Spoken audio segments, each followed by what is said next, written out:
I'm proud to welcome you to a special series of the Exceptional Advisor podcast. Hi, I'm your host, Bob Powell.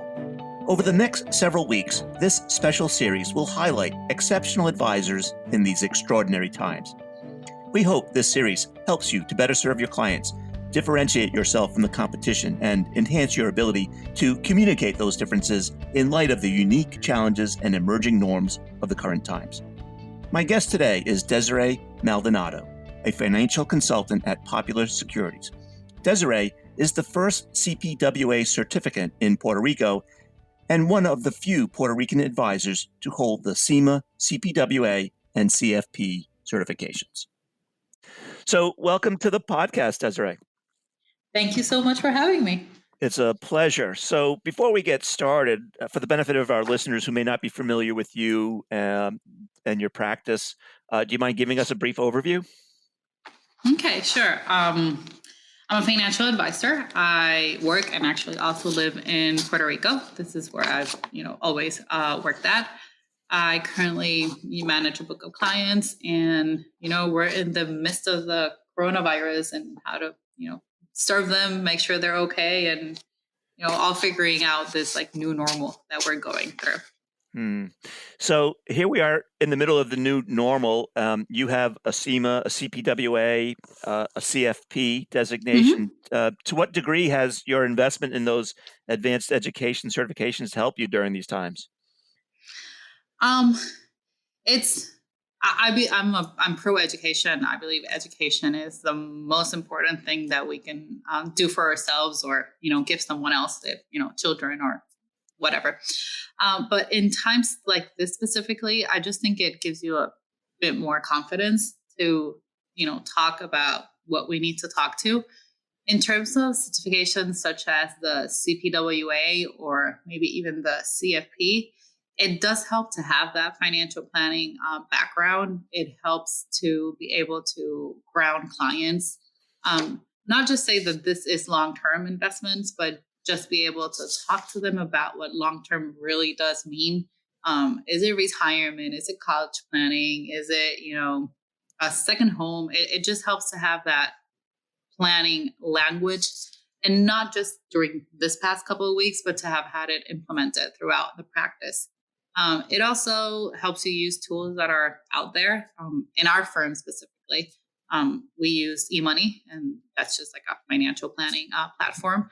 So it does help to have enough understanding to just be able to go in really quick and make an adjustment to a plan, or, it does real life reading. So it does update to whatever your portfolio values might be now versus what they were in December. So it does help to be able to understand that and transmit that in a language that the client also understands it, in terms of, letting them know it's going to be okay. You're still going to be able to retire. As of right now, no adjustments need to be made, but, maybe they will need to be down the road, but not as big as, what we were thinking. So, I think that's in terms of my direct communication with clients, I think that would be the most advantage. Mm-hmm. But also in terms of me, I think it's gone down a little bit in the past, maybe week and a half.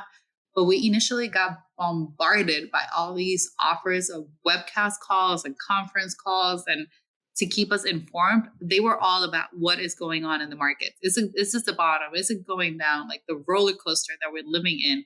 And just most of them had the same, message, stay invested. But there wasn't a lot of webcasts or conference calls on how to deal with this from like a professional standpoint, or how to deal with this from like a human standpoint.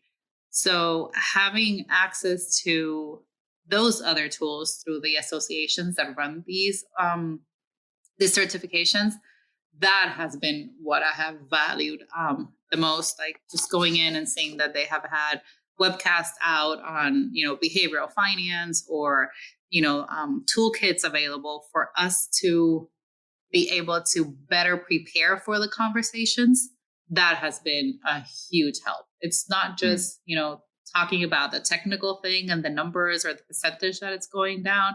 there's also like a big emotional part here and empathy that you have to have. And you have to have these conversations 2, 3, 4 times a day, every day. So it gets overwhelming. And I think the Institute itself has done like an amazing job of having um, available resources that we can use to better prepare for these conversations. So I think that's how it's helped. Yeah. So this podcast that we're recording right now is actually part of the Exceptional Advisor during Exceptional Times series. And you mentioned the Turbulent Times Toolkit, which is also on the Institute's website. For our listeners who may not be familiar with it, there is a toolkit on the website that you can use in order to find things that might be helpful to you during these times.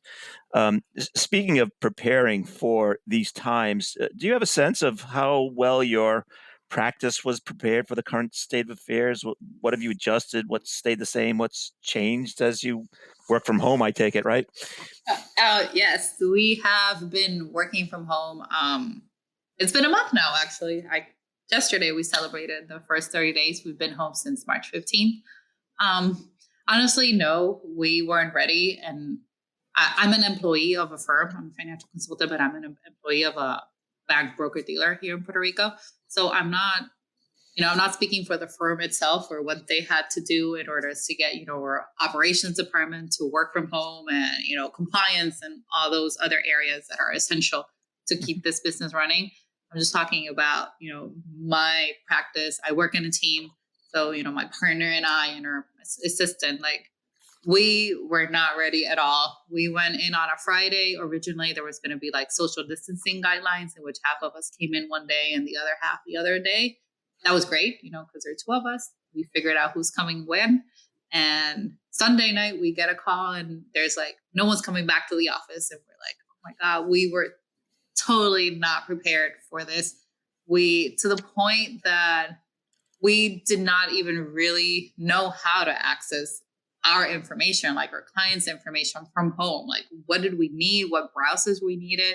Even what equipment was really needed to do this. So that is on us in a way. I think that is one of the greatest lessons that we can at some point take out of this crisis. You really do have to prepare for the crisis because it really can happen.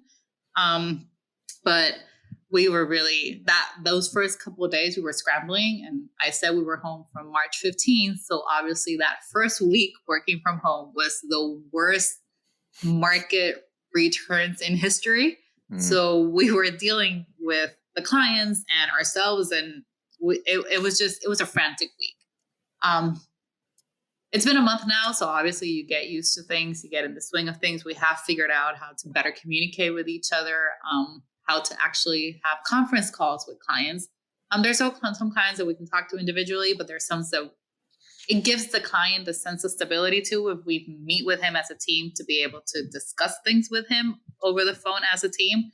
So we've figured out how to do that. We've figured out how to, get client meetings in the books versus just be, responding to whomever is calling in.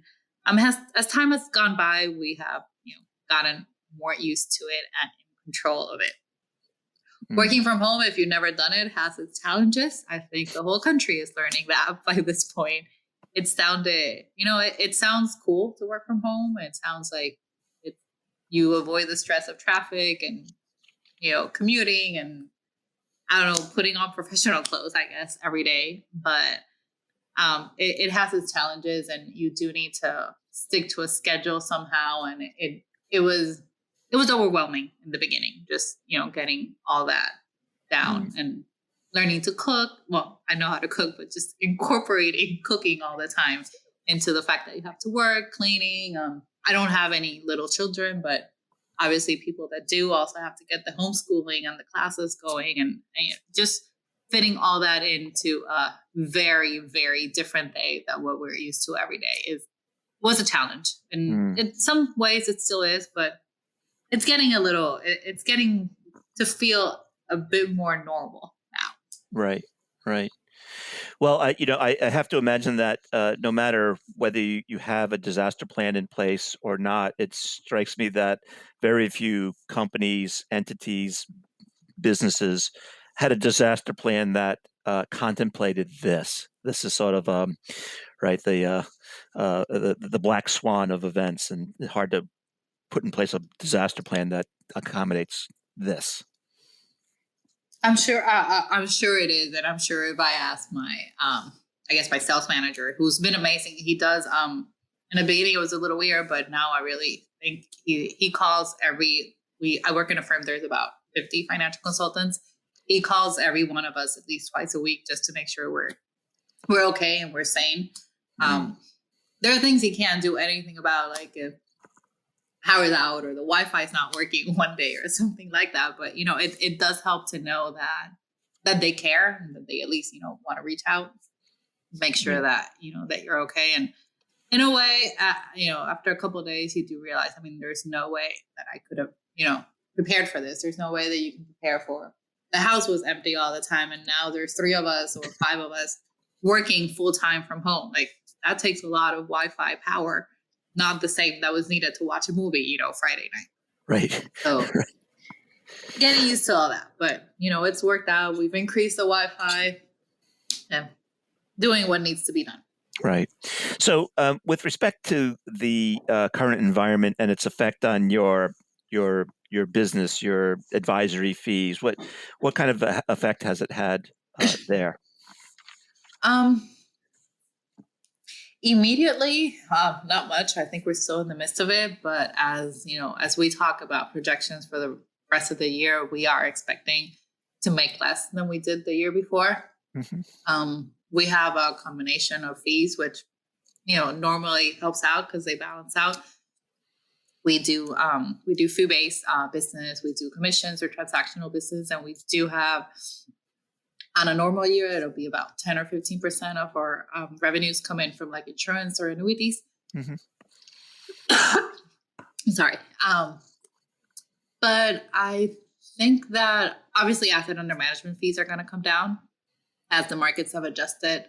Those fees, I mean, it's a percentage of whatever is on the account. So obviously we are expecting those fees to come down. We did a lot of transactional business, but it was a lot of, just renewing bonds that got called or that matured at current interest rates. That's a bit harder to do. So we are also expecting that, that fee to come down. But, I think it is what it is. We work in a industry that we know has variability of salary. So these are some of the times that you would expect to make less than you would on a normal year. It's also a time to serve clients more than necessarily going out to sell new stuff. So a lot of the conversations that are happening with clients right now have to more do with, how they're doing, how they're feeling, and, making sure that they're comfortable enough just to, make sure that they stay invested, which is mostly our number one priority with clients right now.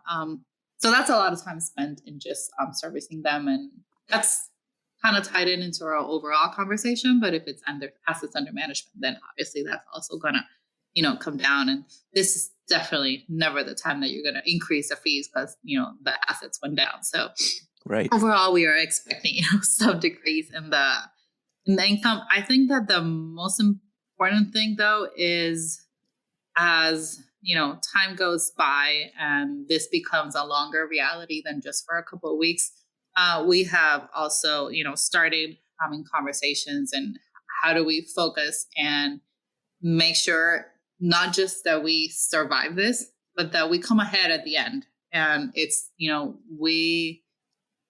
at the beginning of the year, we weren't in the business for just one more year. We're in this for like a couple more years. So that cannot change.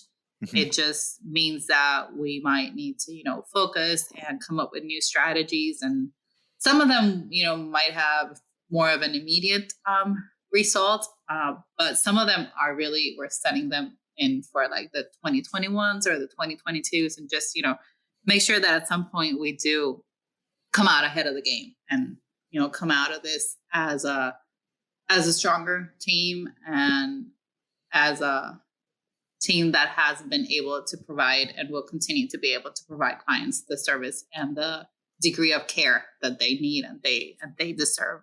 Mm-hmm. obviously, I mean, we found opportunities. We have had clients reach out and want to invest, and we have other clients that we have taken the opportunity to, to invest. So kind of as a game plan, if anything we're doing strategically for a client, just in terms of a strategic asset allocation, we tend to do that on a fee-based account. And then there are tactical plays that we have, put in place. And then we tend to do that more on a commission or transactional, just because we think it's going to be a temporary thing that we're doing for clients. So some of that will take some of the pressure out of the income for the year. But overall, we compare December 2020 to December 2019, we are expecting a decrease in fees. I think it's a reality. So right, probably for everyone. Yes. Do you anticipate making any changes to your pricing model? Not at this time. In terms of what we're doing tactically or transactionally with clients, we are giving discounts at this point. If I'd have to percentage it, I think it will be around 30 to 40% or what normally we would charge on a transaction for this type of business. We think it's a seasonal thing. We think it's a transactional play. Clients are probably going to sell out of them at some point. So we don't want to make commissions an issue on why a client would not take advantage of something at some point. So we are offering some discounts in that, but I think more in a long-term view and more on the strategic side of the business or on the fee-based side of the business. No, we don't contemplate really making any changes there.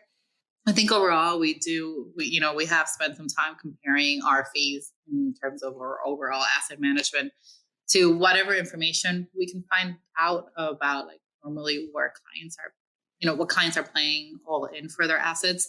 And we tend to be like right in the average or a little bit lower. So we don't feel that there is a need to make a change right now. And we are providing the services. We are, reaching out to clients. We are doing what we promised that we would always do. And I think this is the time to, put that in trial. All right. You say you charge me a fee for advice and for reaching out and for being available and for making sure that I have a plan and that I keep a plan.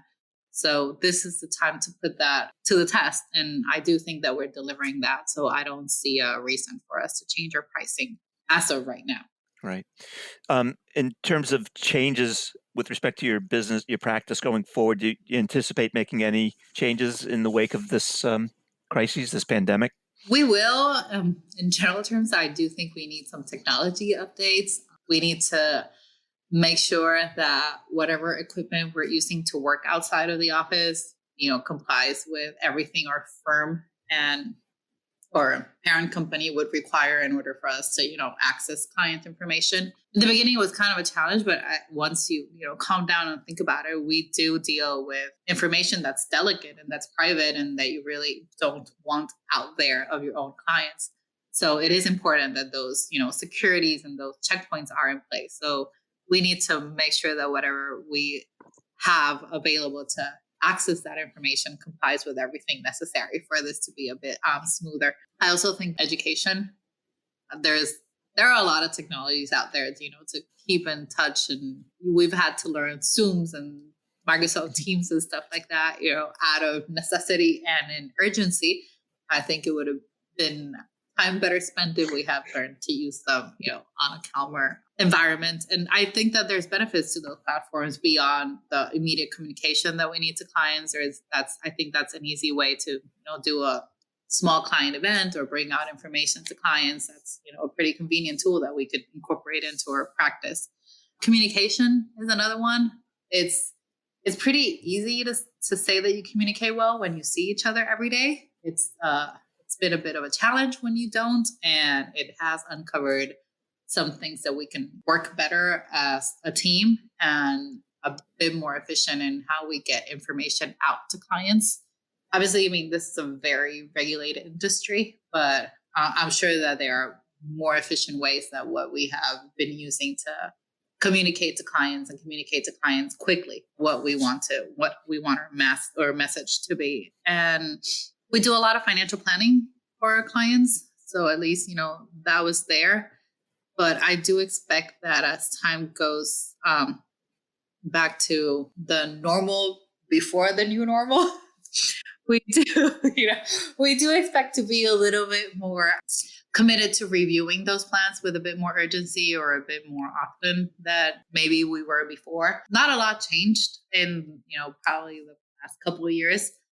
So it was kind of, oh, you didn't have any new children, you're still married, so nothing changed. So maybe we didn't really go into reviewing the full plan or just, this full spectrum of things. Markets were doing well, accounts are up. And so I think that definitely, regardless of if anything is going smoothly, there is some value to having recent reviews in place. So we'll probably come up with a strategy to do that, and probably some better risk profiling tools. I'm not sure how useful those questionnaires have been in recent times. I'm not sure a lot of clients, when they answer that typical pyramid question, like, how down are you willing to be in order to be X amount of up?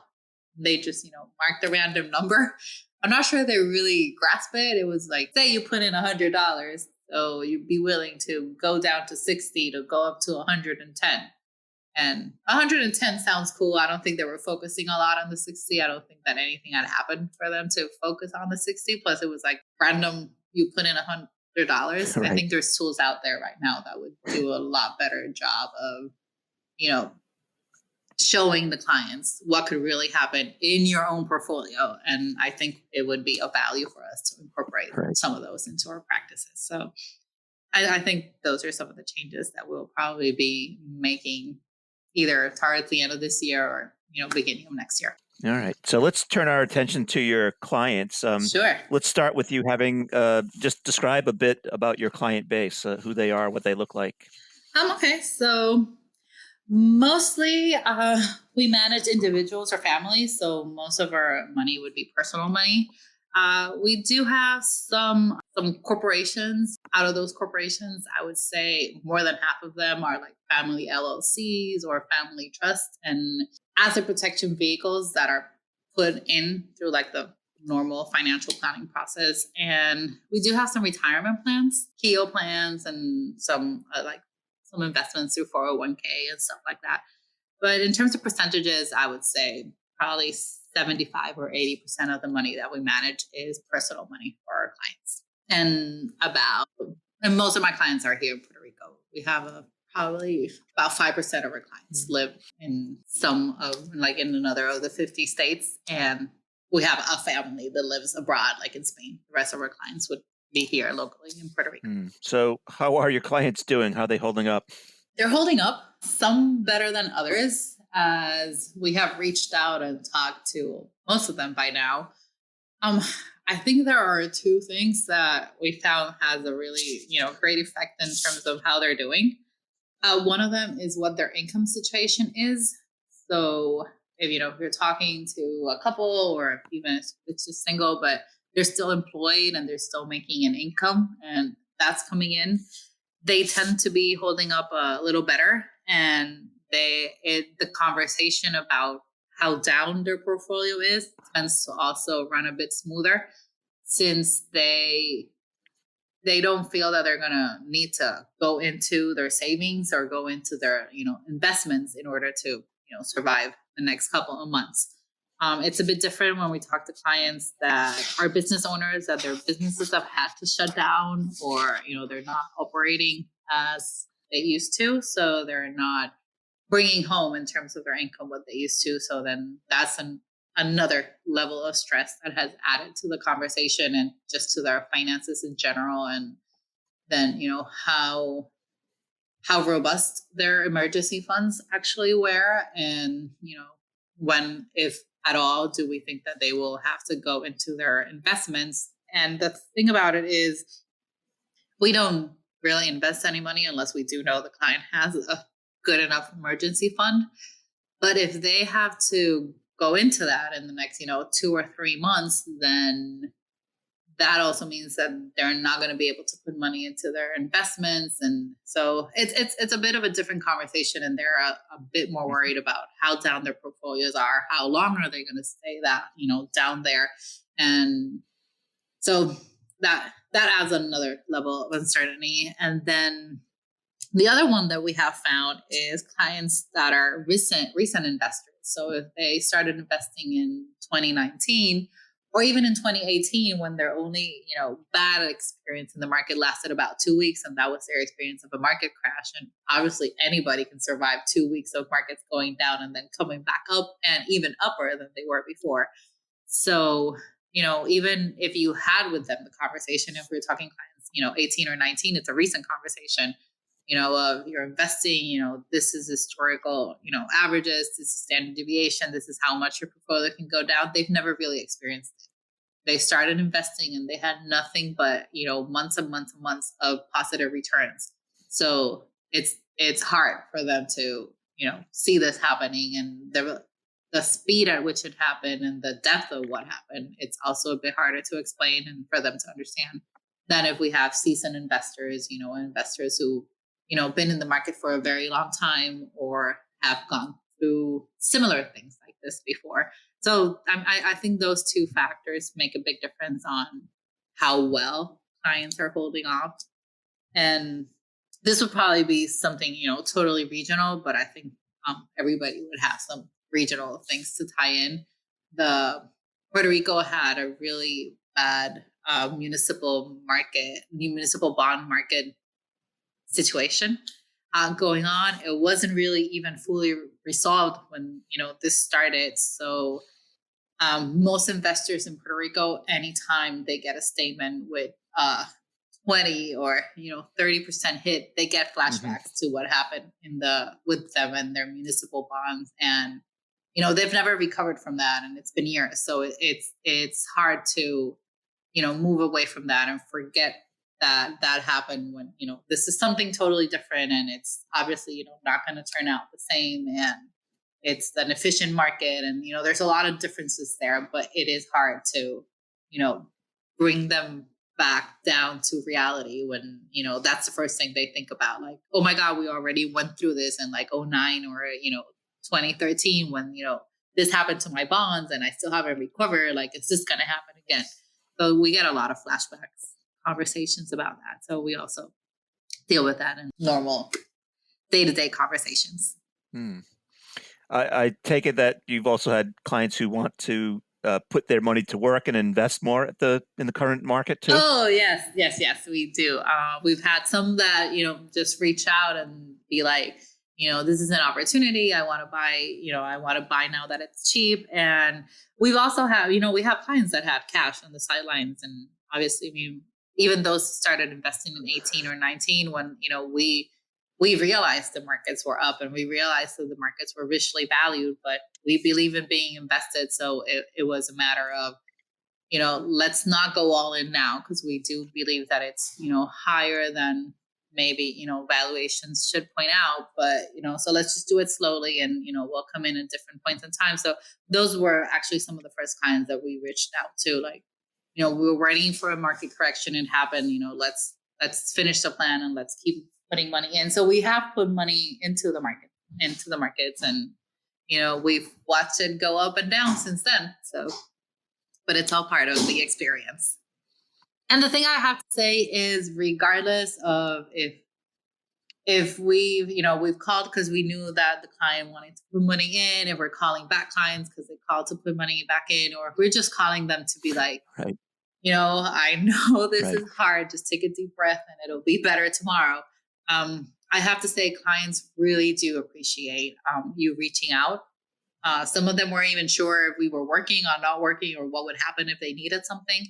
So it's reassuring, and they do feel like they appreciate the call, and they appreciate that you let them know, I'm here, I'm working, I'm at home, so things might be a little slower than they used to, but, feel free to, you have my cell phone number, call here. We had our direct lines forwarded. So even if you call those numbers, somebody will answer, and, it's business as usual, as close to usual as we can make it. And that is something clients definitely appreciate.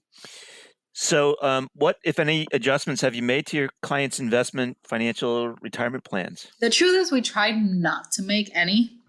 There is a lot of uncertainty right now in the markets. A lot of the questions the clients are asking, the best I can answer is, I don't really know. Like, clients want to know, is this the bottom? Has the bottom already happened? Is this over? How much up can the markets go right now? And the answer to most of those questions humbly has to be, I don't know. Like, I don't know if we've seen the bottom. I don't know if it's going to go down again. And I don't know if it's going to come back up by July or November. So in an environment like that, we tend to shy away from making asset allocation changes to something that, we put together with a lot of questions, a financial plan. There was time and dedication given to putting something together in calmer environments. We do not believe that the middle of a crisis is the time to make a change into any of that. So most of our conversations with clients is just, stay the course, stay invested as you were invested. If you had systematic investments planned into your investment portfolio, keep making them. That's our message. That's what we believe in. That's what we think you should be doing. And, what can I say, or how can I make sure that is what happens? Like, this would be the worst time for you to make a change. So I would say maybe 80% of our conversations are stay invested. We have maybe made change how a client is invested. So maybe if a client was invested through some, active mutual fund, that probably have a really high expense ratio, we might make suggestions to go into a cost efficient strategy. So, I mean, that's a change that could happen. But, if it was in equities, we want you back in equities. And if it was in international, we want you back in international kind of thing. And then with probably, the other 20-25%, we have been having conversations on how do you increase your investments. Whether it be, if you're doing $5,000 a month into your asset allocation, let's do 10 because you can afford it right now. Or it might also be, we've always talked about how your portfolio should be, 30 or 40% invested in equities, and you are in a 10 or 15% equity. So this is the time to get that up to where we want it to get it. So let's figure out how we can, do that and get you to that position that you want it to be. I think that in general, those are the conversations that we're having with clients in terms of, changing or keeping or doing something different with my money. I think there's a lot of media pressure for clients to feel like they did something, like they sold something that was not going to recover, or they bought something that was going to recover, really fast. And as the market crashed, middle of March and then recovered somewhat from middle of March to now, there are stories about people, making 10% in 3 days, and, they're calling and to see how that can happen. And it's if you weren't an investor that was seeking a 10% return no matter what in 2019, you're not that investor in 2020. So let's keep you focused on what we were doing. And that I think that's the best thing that we can do for clients right now. Yeah. So a lot of people say that now more than ever is the time to show your value, to showcase your value. You've done that perhaps by helping them manage the risk of what you've described as emotionally driven investment decisions, by protecting against cognitive bias, and by keeping a quote unquote laser focus on long-term financial goals. Can you elaborate on that? That's what we say most in conversations every day. Just stay invested. We don't ever believe in market timing. We haven't believed in market timing under any environment, least of all in this one, when we, really only know about half of what's going on, and what we know what's going on is going to change tomorrow. So definitely we do not feel this is the moment for anybody to, be market timing. So we've kind of, in terms of, biases, people tend to remember most, what happened 2 weeks ago, that rather, what happened last summer, or even what happened, last December. So clients, right now kind of feel like, oh my God, all this portfolio does is go down, go down, go down, go down. Because now they're looking at it every single day because it's going down. But, last year it was going up daily. Did you not look at it then? And they might have, but I think the pain of going down is a lot greater than the pain, the joy of it going up. So, we see a lot of that in the conversations that we're having with clients. And also, I mean, focus on sometimes because they kind of, anchored to these December, January or even, the February account statements that they were getting. And they kind of think, when they see their March statement, it's like, oh my God, I lost all this money. And, in many cases, I mean, yes, you're down that amount of money, but some of it is just paper money because, what you saw in your January statement was not your cost basis. That's not the amount of money that we invested.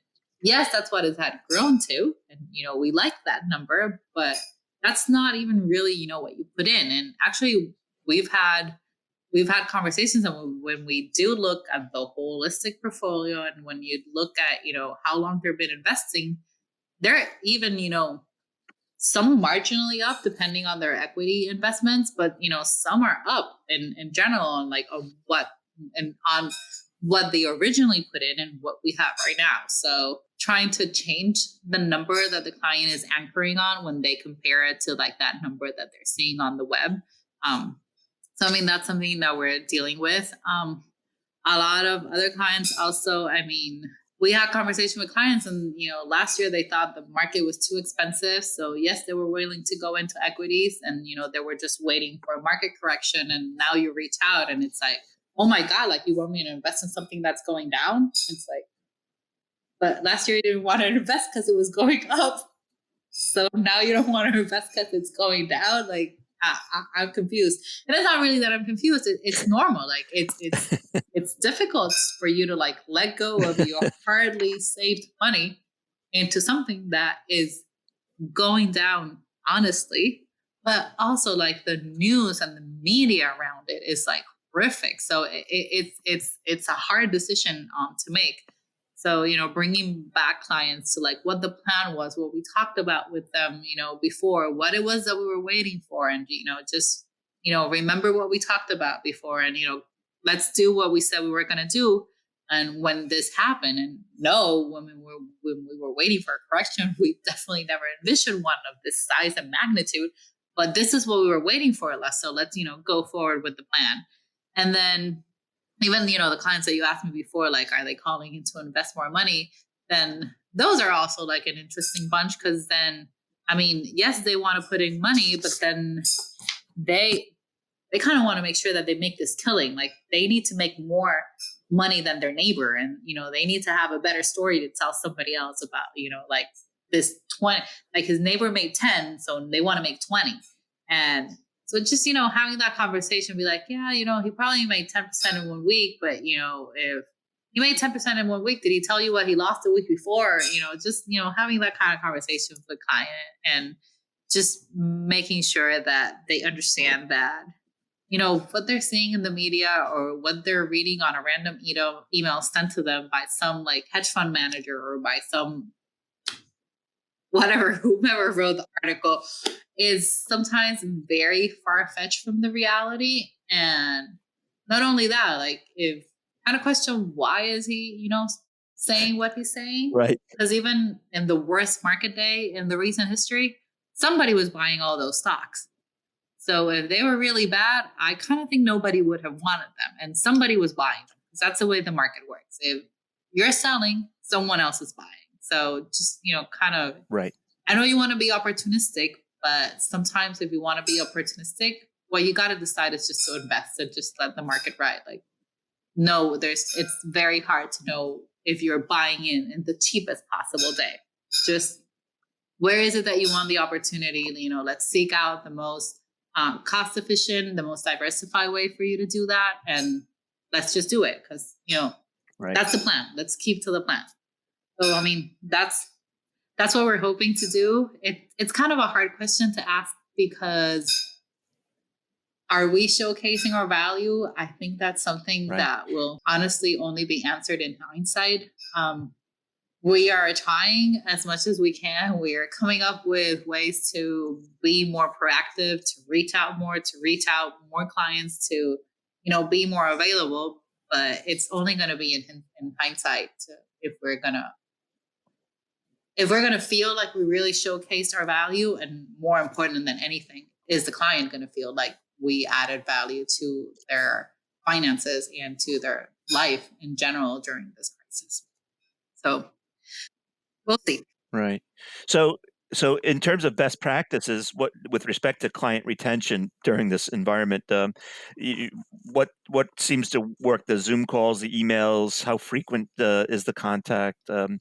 Which of those activities have you adopted, and which do you think would be regarded as best practice in this time? I'm probably one of the worst people that you could ask, but I will say that what has worked best is just like old fashioned. Well, it's cell phone now, so it's not really that old fashioned, but just like old fashioned phone calling. Um, we have emailed clients. We've emailed them performance reports. If we ever find like a conference that we find interesting, or something commentary from like portfolio managers or mutual funds that they might be holding, we do tend to send that out. But we do that more as a strategy, just to keep our names on their inbox, and just make sure clients remember us. Because I'm not really sure how capable of digesting that information the client is. So I think what has really worked better for us is just old fashioned calling. We have used text messaging and things like that, mostly to coordinate meetings. It's a little bit weird when everybody's working at home, because you want to make sure that the client knows that you're here and you want to schedule some time to talk, but it's also the time that they're working. So it's kind of a bit disruptive working from home for everyone. So we do tend to initially reach out through like a text or like a message or something like, hey, we want to set up a call, like what would work for you? And, we take it from there. But I think that just like old fashioned calling is what we've been doing most, and what has worked the best for us. In terms of reaching out, our goal is to reach out to every single one of our clients. So kind of make a list and figure out who we've talked to and who we haven't. And our goal is to actually have talked to every single one of our clients. And since this apparently is going to last longer than we thought, I guess to reach out to them again. Right. So, what have you learned about your practice and your clients during this time? I have learned that I definitely would not like to work at this alone. Having a team has been just incredible, and having someone to share the work with, just having someone to talk about what's going on, what's been worrisome. We're all human beings, so obviously some days I'm more positive, sometimes I'm more negative, but it just kind of helps to balance that out, because thankfully we haven't both been negative at the same time. So definitely that is something that I have learned and value immensely right now. This is kind of not unique, what has happened, and I think that is sometimes hard to forget while you're in the midst of it and in the middle of it. It's happened before. Markets have crashed for different reasons. Also, industries have changed, and companies that we all grew up with and that we all thought were household names are no longer available. So this has all, in one way or another, happened before, and we've come out at the other end. So just kind of keeping that perspective has been important. No, I don't know what the world's going to look at like 3 or 4 months from now, or 6 months, or however long it takes to get this out of our system. But I do know that it will keep on turning, and the sun will come back out, and we will be out of this tunnel. So, and whatever that looks like, we need to make sure that we are relevant and that we are ready for that. So spending some time thinking about that, I think it helps just keep things in perspective. I think it helps take your mind off of what's going on every day and thinking about the future. I think it better positions you to make better recommendations and to be more grounded when you talk. So trying to focus on that a lot. And I learned that it's important to also take a break. It's one of the challenges from working at home is that you don't have that I was at work and now I'm at home division.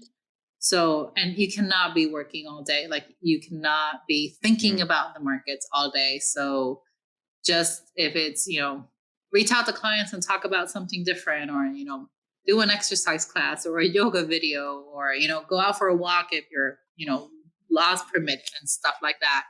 Play a game with your kids, just do something that is completely different from your work is important in order for you to, get your batteries back up and, get some perspective and, go out and come back in.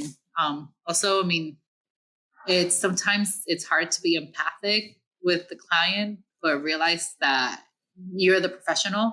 They are calling you because they are worried, and yes, they might want to cry with you, or yes, they would want to express their frustration, but you cannot go with them completely down that road, because they're also calling you to know what to do. And similar, like if you go to a doctor because you're sick, yes, you want the doctor to say like, I am so sorry this is happening to you, but this is what we need to do to get out of it. So it's important that we have the mental fortitude to do that with the client and be like, yes, I know this is hurting. Like my investments are also hurting, but we need to move on from where we are right now. And this is what needs to happen. And this is what we need to do, because when the sun does come up tomorrow, this is where we want to be. So, let's get a plan in place. And having to go through both of those spectrums in a conversation can sometimes be challenging if this is all you're doing every single minute of the day.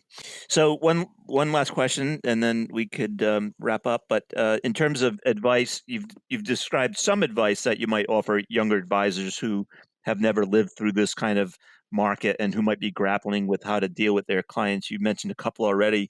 Any other words of advice for younger advisors who are dealing with this kind of scenario, who perhaps weren't around during 2008 or other market drops? I would think that in general, just trust yourself. Yes, I mentioned, before that we've gone through this, but, every crisis is different. So by no means assume that an advisor that has gone through this, like in the 2008 or in the 2000 or, what other market downturns we're seeing in these graphs right now, is really confident and being like, oh yeah, whatever, this is nothing. Like, no, every crisis is unique. Every situation is unique. So if you're in this business, you already have most of what it takes to, make it and be there for your clients. So just, I guess, make sure that you are there for your clients. In general, I didn't mention before, but keeping notes. I think we're very used to doing this when we're like in a professional business environment. But even if you're working from home and you're working from like your yoga clothes, like make sure you're taking notes of what you're talking about with clients. Anytime that you can document, send out an email being like, hey, glad we talked today. These are the 2 things that we agreed to do. It'll help you, just remember what you talk to clients. It would help you. It helps regardless. And the truth is, you never know when you might need it. So just make sure that you're also, keeping notes and records of everything that you're doing with your clients. And I think kind of do the same thing that you're doing with clients with your own accounts. I think it's harder to give this advice to stay invested, keep your contributions going if you're not doing that yourself. So listen to your own advice. If you have, like, sometimes advisors have other advisors, so talk to them.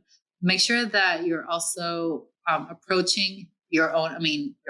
Your own investments are going to look different from your clients. Obviously, we each have unique goals and unique asset allocations, and those things are going to be different.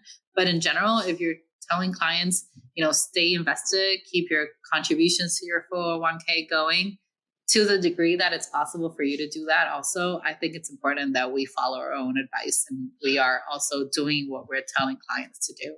I think it makes it easier to have a conversation. I think it makes you more credible. And I think you should be telling your clients to do what you believe is best. So you should also be doing for yourself what you believe is best with your own investments and your own accounts. So anything that we haven't touched upon that you think our listeners need to know, or anything that you want to sort of emphasize that we've covered already but needs another point on it? I think you did a great job interviewing me. All right. I hope I did a good one answering your questions also.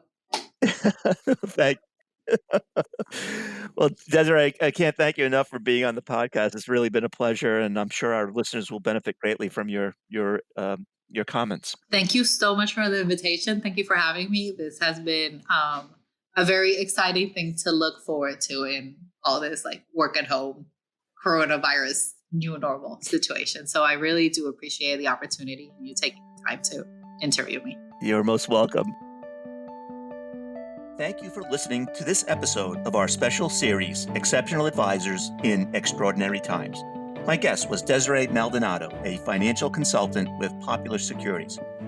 If you've enjoyed this podcast, then don't miss our Exceptional Advisor webinar series, hosted by Tony Davidow, available at investmentsandwealth.org. Stay up to date and have the latest episode delivered straight to you by subscribing through iTunes, Spotify, or wherever you get your podcasts. The Institute stands ready to help you as you navigate these turbulent times with new resources, research, programs, accommodations for candidates, and certificates. For more details on resources available, visit www.investmentsandwealth.org.